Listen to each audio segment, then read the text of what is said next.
A encarnação e o nascimento de Cristo, sermão número 57.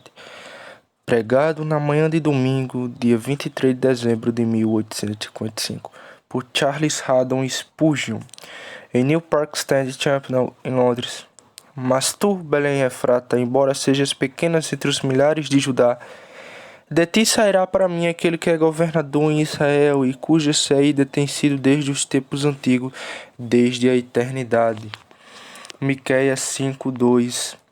Essa é a época do ano quando, queremos ou não, estamos obrigados a pensar no nascimento de Cristo. Considero que é uma das coisas mais absurdas debaixo do céu pensar que existe a religião quando se guarda o dia de Natal. Não há nenhuma probabilidade que nosso Senhor Salvador Jesus Cristo tenha nascido nesse dia, e sua observância é puramente de origem papal. Sem dúvida, os que são católicos têm o direito de reivindicá-los, mas não posso entender como os protestantes consistentes podem ter ele de alguma forma como sagrado. No entanto, eu desejaria que houvesse 10 ou 12 dias de Natal por ano, porque há suficiente trabalho no mundo e um pouco mais de descanso não faria mal ao povo trabalhador. O dia de Natal é realmente uma bênção para nós, particularmente porque nos congrega ao redor das lareiras das nossas casas e nos reunimos uma vez mais com nossos amigos.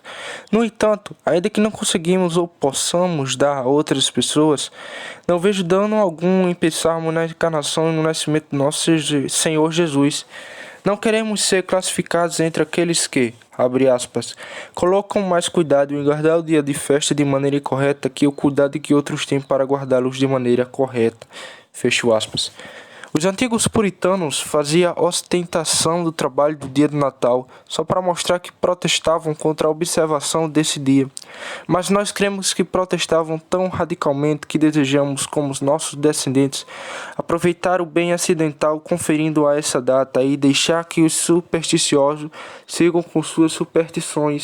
Vou de imediato ao ponto que tenho que comentar-lhes. Vemos em primeiro lugar quem foi que enviou Cristo. Deus o Pai fala aqui e diz, abre aspas, de ti sairá para mim aquele que é governador em Israel, fecho aspas. Em segundo lugar, de onde veio aquele momento de sua encarnação. Em terceiro lugar, para que veio? Para governar Israel. Em quarto lugar, Jesus já tinha vindo antes? Sim, já, abre aspas, cuja saída tem sido desde tempos antigos, desde a eternidade, fecho aspas. Em primeiro lugar, quem enviou Cristo? A resposta nos é dada pelas próprias palavras do texto. De ti, diz o Senhor, falando pela boca de Miqueias, de ti sairá para mim, fecho aspas. É um doce pensamento que Jesus Cristo não veio sem a permissão da autoridade, consentimento e ajuda de seu Pai. Ele foi enviado pelo Pai para ser o Salvador dos homens. Estamos inclinados a esquecer que se é certo que existem distinções quanto às pessoas da Trindade, não existe distinção no tocante à honra, e frequentemente atribuímos a honra de nossa salvação, ou pelo menos as profundezas de sua misericórdia e ao extremo de sua benevolência, muito mais a Jesus Cristo do que a Deus Pai. Esse é um grande erro. Jesus veio, por acaso o Pai não quem o enviou? E se foi convertido em um bebê, acaso não foi o Espírito Santo que o gerou? Se falou maravilhosamente, não teria sido o Pai que derramou graça em seus lábios para que fosse o ministro capacitado do novo pacto? Se seu pai o abandonou quando tornou a amarga copa de fel, acaso não o amava? E depois de 3 dias não o levantou dos mortos e o recebeu no alto, levando o cativo o cativeiro? Ah, amados irmãos, quem conheceu ao Pai, o Filho e o Espírito Santo como deveria, nunca coloca um em detrimento do outro, não está mais agradecido um do que o outro. Vê todos eles em Belém, no Getsemane e no Calvário, todos igualmente envolvidos na obra da salvação. Abre aspas, de ti sairá para mim, fecho aspas. Ó cristãos, você tem posto sua segurança unicamente nele e estão unidos a ele? Então devem crer que estão unidos ao Deus do céu, posto que vocês são irmãos do homem Cristo Jesus e possuem uma íntima relação com ele. Então por essa razão estão também ligados ao Deus eterno. E, abre aspas, o ancião de dias, fecho aspas, é pai e amigo de vocês. Abre aspas, de ti sairá para mim, fecho aspas. Por acaso você nunca viu a profundidade do amor que havia no coração do Senhor quando Deus Pai preparou seu Filho para essa grandiosa empreitada de misericórdia? No céu houve um triste dia quando Satanás caiu e levou consigo um terço das estrelas do céu, quando o Filho de Deus, lançado de sua grandiosa destra dos trovões onipotentes, lançou o grupo rebelde ao torso de perdição. Porém, se pudéssemos conceder uma pena no céu, deve ter sido em um dia mais triste quando o Filho do Altíssimo deixou o seio de seu Pai, onde havia descansado desde antes de todos os mundos. Abre aspas, fecho aspas, vem, disse o Pai, abre aspas, com toda a bênção de teu Pai sobre tua cabeça, fecho aspas. Logo venham despojar de seus vestidos. Como os anjos se reúnem em volta para ver o Filho de Deus tirar suas vestes, colocou de lado sua coroa e disse, abre aspas, Pai, eu sou o seu Senhor de tudo, bendito para sempre. Porém vou deixar minhas coroas de lado e serei como os homens mortais, fecho aspas. Então, despoja-se de sua brilhante veste de glória. Abre aspas, Pai, diz, colocarei uma roupa de barro da mesma que os homens usam. Fecho aspas. Logo, se se despojar de todas suas joias com as quais era glorificado, coloca de lado seus mantos bondados de estrelas e sua túnica de luz para se vestir com a simples roupa de compêndio da Galileia. Quão solene deve ter sido esse despojar. Em seguida, podem imaginar a separação. Os anjos servem ao Salvador ao largo das ruas, até que se aproxime das portas, quando o anjo exclama, abre aspas, levantai, ó portais, as vossas cabeças, levantai-vos, ó eternas cabeças, e sairás o Rei da Glória, fecho aspas. Ó, sou do parecer que os anjos devem ter lhe arrebentado toda a sua luz. Porém o seguiram, desceram com ele, e quando seu espírito entrou na carne e se converteu em bebê, foi servido por esse poderoso exército angelical. Esses que depois de terem estado com eles no cansebre de Belém e depois de ver-se descansar no peito de sua mãe, em seu caminho de volta ao alto apareceram para os pastores e disseram para eles que tinha nascido o rei dos judeus. O Pai o enviou, contemple esse tema. Suas almas devem ser agarradas nesse ponto. Em cada período de sua vida, pense que ele sofreu, que o Pai assim quis, que cada passo de sua vida foi marcado com a aprovação de grandioso eu sou. Cada pensamento que tenha sobre Jesus deve estar conectado com Deus eterno, sempre bendito, pois ele disse, Senhor, será para mim. Então, quem o enviou? A resposta, o Pai. Segundo ponto. Agora, em segundo lugar, de onde veio? Uma palavra ou duas relativa a Belém. Foi considerado bem e adequado em nosso Salvador nascesse em Belém. Isso devido à história da cidade, ao nome de Belém e à posição de Belém, pequena em Judá. Em primeiro lugar, considerou-se que Cristo nascesse em Belém devido à história de Belém. A pequena aldeia de Belém era muito querida para toda a israelita. Jerusalém podia brilhar mais que ela em esplendor, pois ali estava o templo, agora de toda a terra, e formosa província, o gozo de toda a terra é o Monte Sião. Fecho aspas. No entanto, em torno de Belém aconteceu um número de incidentes que converteram para sempre um lugar agradável, de descanso para a mente de cada judeu. Até mesmo o cristão não podia deixar de amar Belém. Creio que a primeira menção que temos de Belém é triste. Ali morreu Raquel.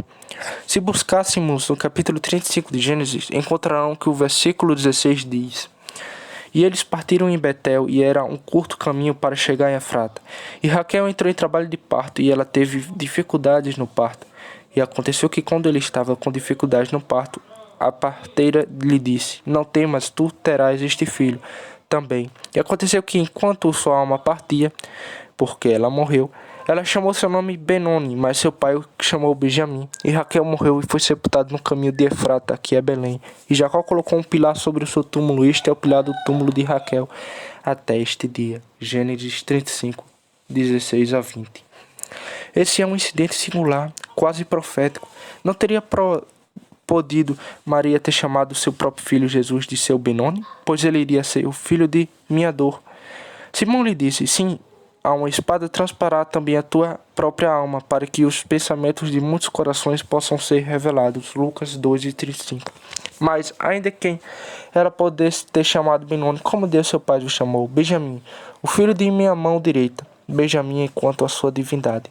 Esse pequeno incidente parece ser quase uma profecia de Benoni. Benjamim, o Senhor Jesus, devia nascer em Belém. Porém, outra mulher faz esse lugar celebre. O nome dessa mulher era Noemi. Ali em Belém, em dias posteriores aos dos patriarcas, viveu essa mulher de nome Noemi, quando talvez a pedra que o amor de Jacó por Raquel tinha levantado já estivesse coberta pelo musgo, a sua inscrição talvez já estivesse borrada pelo tempo. Ela também foi uma filha de alegria, mas também foi uma filha de amargura. Ela, Noemi, foi uma mulher que o Senhor tinha amado e abençoado, mas ela teve que marchar para uma terra estranha, e ela disse: Não me chamarei de Noemi, mas chamarei de Mara, pois o Todo-Poderoso me tratou muito amargamente para comigo. Rute 1:20. No entanto, ela não estava sozinha em meio a todas as suas perdas, pois Ruth, a Moabita, agarrou-se a ela. Ruth, cujo sangue gentil deve ser unir com a torrente pura e sem mancha do judeu, devia gerar ao Senhor nosso Salvador, o grandioso rei dos gentios quanto dos judeus. O belíssimo livro de Ruth tem todo o seu cenário em Belém. Foi em Belém que Ruth saiu a recolher espigas no campo de Boaz. Foi ali que Boaz a olhou e ali ela se prostrou em terra diante do seu senhor. Foi ali que, celebrando seu matrimônio na rua de Belém, Boaz e Ruth receberam uma bênção que os fez frutíferos de tal forma que Boaz converteu-se no pai de Obed e Obed no pai de Jessé e Jessé gerou a Davi. Esse último feito adorna Belém com glória, o fato de Davi ter nascido ali. O poderoso herói que matou o gigante filisteu, que livrou os descendentes de sua terra da tirania de sua monarca e que depois, com pleno consentimento de um povo que assim o queria, foi coroado rei de Israel e de Judá.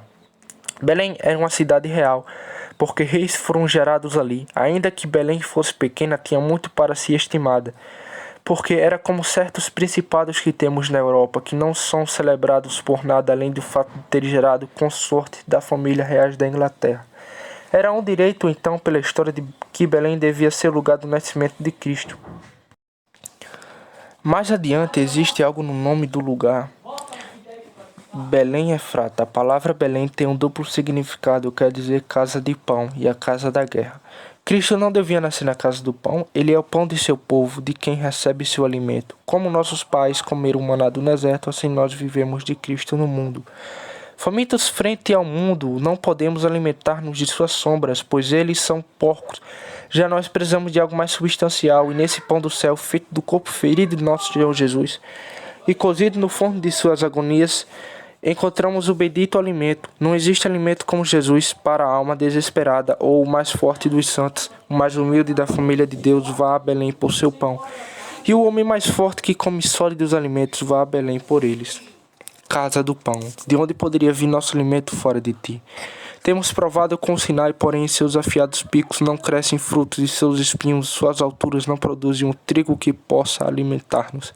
Fomos ao próprio Tabor, onde Cristo foi transfigurado, no entanto ali não fomos capazes de comer sua carne e beber seu sangue.